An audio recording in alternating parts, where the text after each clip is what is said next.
Today I'll be showing you how to make one of the easiest and healthiest savory pancakes made with brown chickpea flour, also known as besan. And while we are at it, I will also be showing you how to make some delicious fillings for your delicious pancake. I'm your host Shrikant Singh and welcome to our channel Happy Belly Fish. The main ingredient today is besan. Besan is brown chickpea flour. It is also known as gram flour, and it is not the same as white chickpea flour, although it is sold as one and the same in most countries. I'll explain the difference between these two at the end of the video.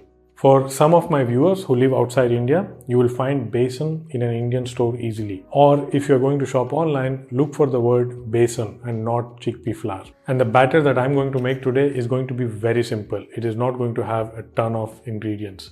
Take a blender jar and put 2 cups of besan flour, 1 teaspoon of turmeric, 1 teaspoon of salt, 1 cup of grated beetroots and 1.5 cup of water.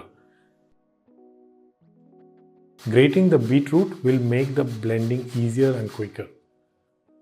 Now churn the blender for about 30 seconds to get a smooth and consistent batter.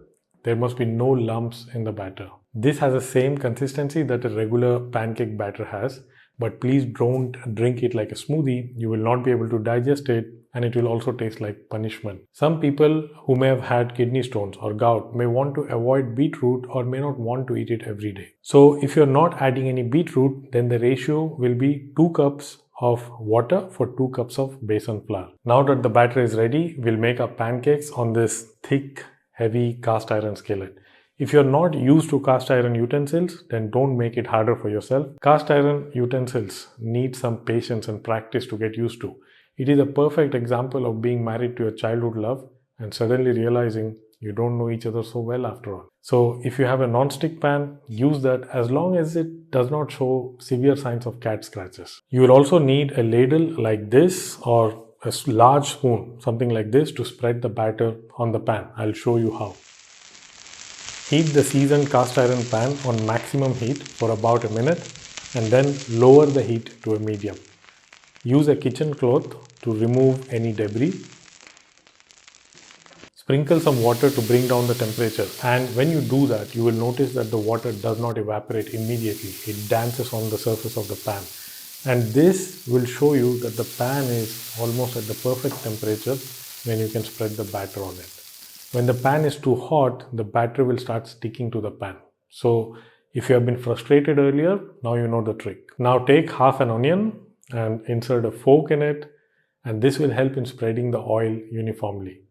Dab the onion in some oil and spread it over the pan.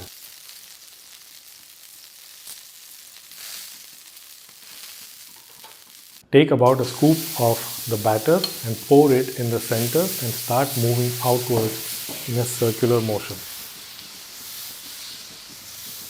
Let the weight of this ladle do that job. You should just move your hands like the needle of a gramophone moving over the vinyl. I'm going to show you in real time how long it actually takes to cook this simple pancake. My cast iron skillet is big. It's almost about 11 inch in diameter, which is large. So if you have a pan that is smaller, then you might like to use less batter. The pancake should not be too thick, else it will not cook on the inside and you will absolutely hate it.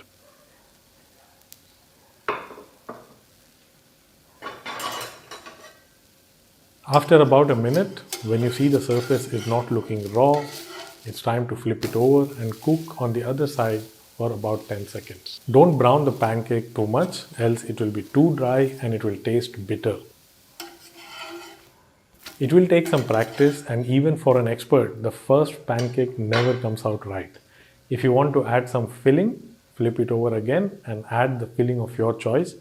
But even if you do not have any fillings prepared, this pancake will taste just as great with pickles or tomato sauce, ketchup or mustard sauce or even just yogurt. They can be packed for your office lunch and they can remain soft for an entire day. Before you make the next pancake, sprinkle some water on this hot pan again. Use a kitchen cloth to wipe off the surface and use the onion to spread the oil, and then keep repeating this process for each pancake. When making these pancakes, one thing you must not do is to pour the batter and then do funny dance with the pan. This is how people make omelets, and we are not doing that.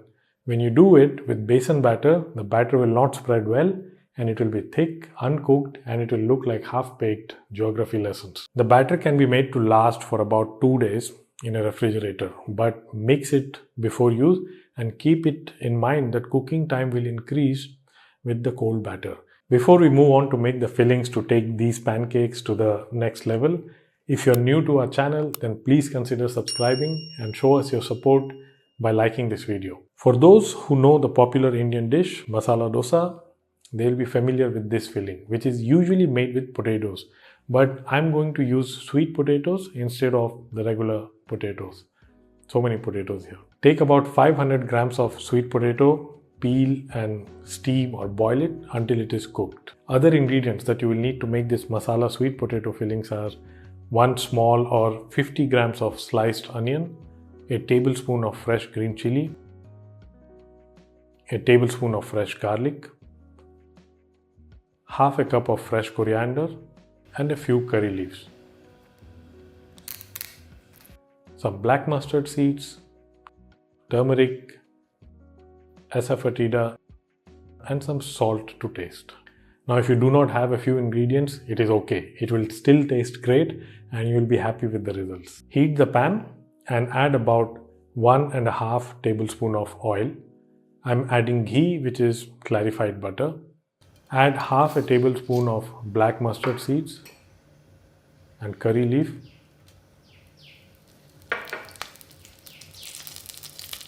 A quarter teaspoon of hing or asafoetida. Add the onion, chili, garlic, and mix all of this together. We don't want to brown the onions and other ingredients too much, so this goes really fast. Add the cooked sweet potato and mix once again. And remember, keep mashing the sweet potatoes as you stir.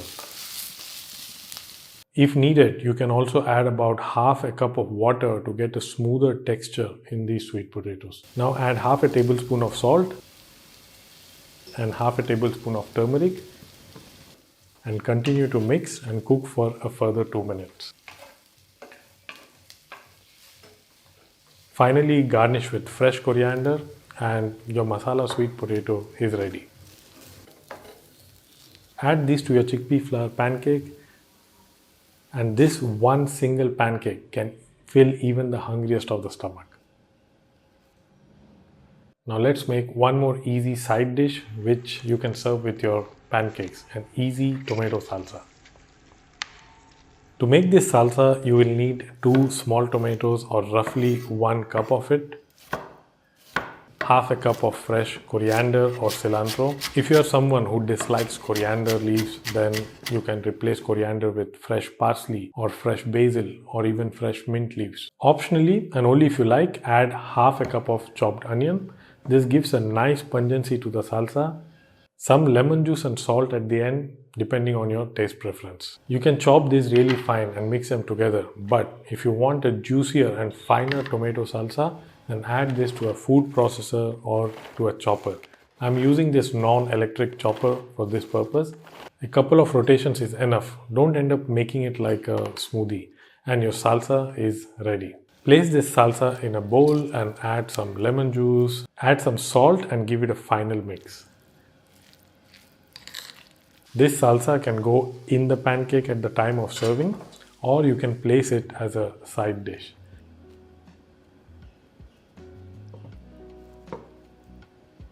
I have not used any chili or a lot of spices, but you're totally free to feel like a fire-breathing dragon.